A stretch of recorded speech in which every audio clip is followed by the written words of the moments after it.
Hi friends, welcome back to another episode of Generation Films. It's 2020 and honestly in the last few decades of my life, I never thought we'd make it to this very science fiction-like year of 2020. I remember on New Year's Eve in 1999, as the ball prepared to drop, I sat next to my PC with a baseball bat, an aerosol can, and lighter, just in case it tried to drag me back to the early 1900s. Google search wasn't really a big thing back then, so it was really hard to tell what was real or not, like Y2K. All I had was the Encyclopedia Britannica, which was useless for almost everything. Then in 2011, as I prepared to move out of my parents' house and into New York City, instead of looking at real estate prices to determine where I wanted to live, I looked at a nuclear bomb fallout and damage map with Times Square as ground zero to find out which neighborhoods were more survivable in case of an attack. Suitcase nukes were all the rage back then in the news. New Jersey ultimately provided more transportation options if I really needed to bug out and get out of the more populated parts of the country and go into the middle of the country, where I would most likely start my own post-apocalyptic and potentially cannibalistic motorcycle gang. I've always wanted to live on a motorcycle for a year or two. It's always been a dream of mine. But then 2012 passed and the world didn't end, and we woke up to the reality that the Mayans and their prophecies were probably pretty stupid. I mean, they were outlasted by flat earthers after all. And now 2020 is no longer the future, it's the present, and in honor for us not killing ourselves, or at least the Iranians and Norks not killing all of us, I want to celebrate by looking at what popular films in the last few decades have predicted about 2020 and what they've gotten right, and mostly what they've gotten wrong. They got a lot of things wrong. In the early 21st century, a new metro line being dug beneath London runs into a void deep beneath the earth, which leads to a dragon that's been hibernating for thousands of years. This dragon happens to be a very fertile alpha male, and soon it's flying all across the world, creating new dragons, which eventually overruns humanity.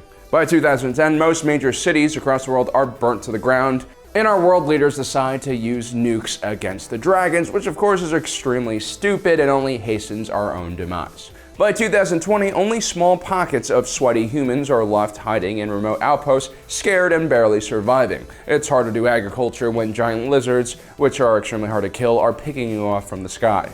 Human scientists had found out way too late that the dragons of ancient Eastern and Western lore were in fact real. These monstrous lizards had put an end to the dinosaurs and many other species throughout history, and had gone into hibernation after they killed all the food and waited for the earth to replenish itself again. And so by 2020, humanity's only play is to hide and wait for the dragons to starve and once again fall asleep. Things are pretty grim, and Star Wars has become an oratory legend told by elders to young ones and performed in play form. Some might argue that this is a more dignified and respectful way to treat Star Wars than how Disney is currently doing it in 2020. Regardless, its creator George Lucas most likely would not have survived the fiery purge of the dragons thanks to his abnormally short legs. The dragons do have a weakness though. There is only one male dragon in the entire race. If he is destroyed, then the entire species is destroyed as well. And luckily, Matthew McConaughey, Christian Bale, and Gerald Butler have all survived the dragon onslaught so far, and together they have enough testosterone to take out the alpha dragon and save humanity. Now, in our own version of 2020, humanity has yet to discover a race of hibernating dragons. Our dragons remain small, flightless, and vulnerable to firearms. Our deepest ventures into the underground have only uncovered minerals and fossil fuels. So maybe dragons are more of a metaphor for pollution and global warming. Entire regions and continents are now set ablaze from Australia to California. The oceans continue to rise as our glaciers and icebergs disappear. Or perhaps our dragons come in the form of angry young activists like Greta Thunberg, who understand the problem but fail to understand the solution and want to burn away all human progress since the industrial age. Whether we're facing real dragons or imaginary ones, in 2020, humanity's best hope is to come together under the tremendous leadership of the great dragon slayer Matthew McConaughey, alright, and use our minds and resources to engineer ourselves out of our current predicaments. The way should be forward, not backwards. In Mission to Mars, we're introduced to an alternate version of our world, where in 2020, humanity has joined together to create the World Space Station and launched its first manned mission to Mars. Back on Earth, things are pretty much the same. Although it should be noted that the Isuzu crossover convertible we see in the driveway most likely wouldn't exist in 2020 today because Isuzu stopped selling passenger vehicles in like 2009. Anyway, more importantly, the 2020 manned mission to Mars timeframe is actually quite reasonable. Or at least it seems more reasonable if you take into account that it's been half a century since we first landed on the moon. And more than half a century if you consider the Nazi missions to the moon during World War II. The technology to go to Mars is more or less there. We don't require any huge breakthroughs in material science or physics to make it to Mars, just the economic and political drive to do so. Unfortunately, humanity continues to waste massive amounts of resources and money trying to kill each other, instead of focusing on the real extraterrestrial threats out there in the galaxy and also the aquatic threat beneath our oceans. Currently, President Trump has ordered NASA to get to Mars by 2033, and President Obama's administration had similar estimates. On October 8, 2015, NASA released the Moon to Mars strategy, which outlined a three-phase project. The first stage depends on continued operation of the International Space Station until 2024. The second stage involves the construction of the Lunar Gateway Station that will orbit the Moon. Stage 3 will involve a final push to Mars and Earth independence, as in no longer relying on Earth for basic resources like fuel, water, and building materials. Stage 4 will be opening a portal into an unknown demonic dimension full of monsters. Equally as possible, it seems like man's first mission to Mars might be carried out by a private company like SpaceX in partnership with more traditional national space agencies. Or just as possible, these private companies might just do it all by themselves. If private companies like the Dutch East India Company could take over and run large parts of Indonesia for hundreds of years, is it really that far-fetched that Jeff Bezos or Elon Musk will take over the moon or Mars? If governments can't regulate them here on Earth, good luck trying to stop them once they've built massive interstellar fleets and robot armies outside the influence of Earth. Now, as far as actual missions scheduled for 2020 to Mars, there are a few scheduled. This includes NASA's Mars 2020 rover, which is planned for a summer launch and will land on Mars in spring 2021.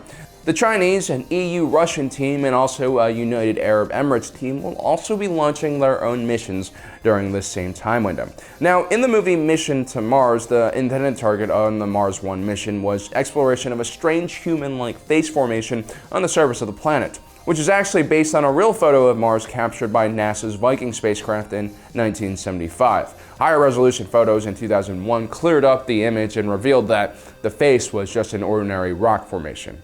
I'm sure if we ever do find an artificial construct on Mars, there'll be plenty of drive, both politically and economically, for humans to race there and conquer it and find out exactly what it is.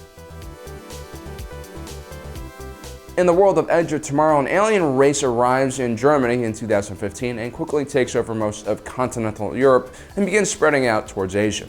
By 2020, the world has mostly united behind the United Defense Force. Just like in World War II, Britain remains unoccupied thanks to the channel that separates it both physically and culturally from the rest of Europe. The UDF has begun rolling out badass mech suits that allow the individual soldiers to move at extremely quick speeds and carry a small arsenal on their back.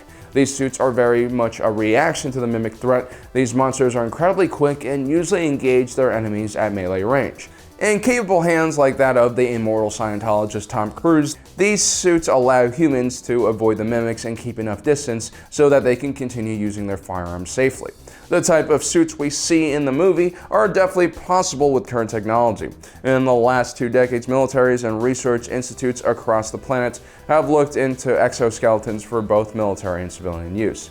Their main purpose is not for increased speed, but to allow the average human to carry far more weight than they usually can, which is both helpful on a long march and also equally helpful within an automobile assembly plant or shipyard.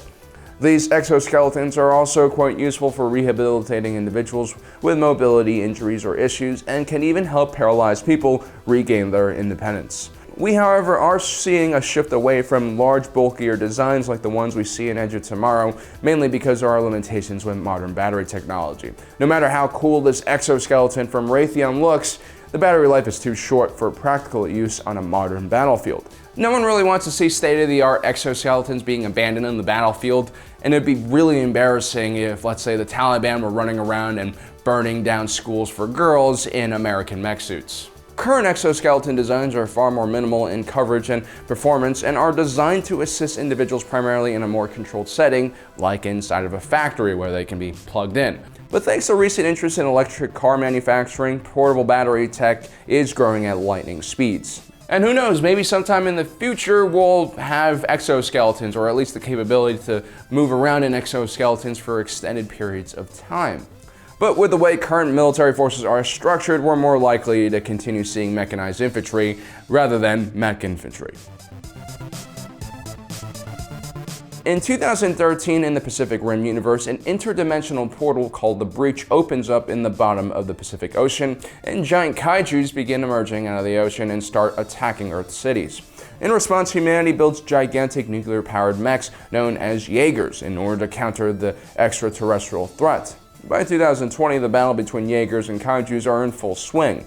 All of the major powers in the world have invested billions of dollars in this gigantic creation, but the kaijus are only increasing in number and size. Many of the world leaders are worried that the Jaegers no longer are a sustainable solution to this kaiju problem. And so they plan on building a massive coastal defense wall. The Jaegers are scheduled for retirement and now are just a stopgap measure until the massive wall can be finished. Unfortunately, the leaders of humanity have not learned the age-old lesson that a static defensive line is rarely efficient or effective against a mobile enemy like a kaiju. Now, in our version of 2020, we clearly don't have the ability to design massive mechs like the ones we see in Pacific Rim. For one, we just don't have the materials available to create such massive structures that could take a huge beating as rough as the ones the Jaegers can. A massive metal construction like a Jaeger would just bend out of shape the first time it hits the ground thanks to its massive amount of weight. Metal is quite brittle and loses strength once it's bent out of shape. Most likely, if massive kaijus did appear on Earth, we'd have to stick to using our current military vehicles instead of pooling all of our resources into a gigantic robot. So those are 4 movies that have predicted 2020. And as you can see, there's a lot of discrepancies there, but I wonder what's going to happen in 2040. Are we going to have AI, self-driving cars, flying cars? Who knows? Let me know in the comment section down below, though, because I am curious about what you think. Also, don't forget to subscribe and hit that notification button so you don't miss out on the rest of our awesome content. As usual, thanks for joining us today. My name is Alan, reminding you that life is a movie, and you are the protagonist.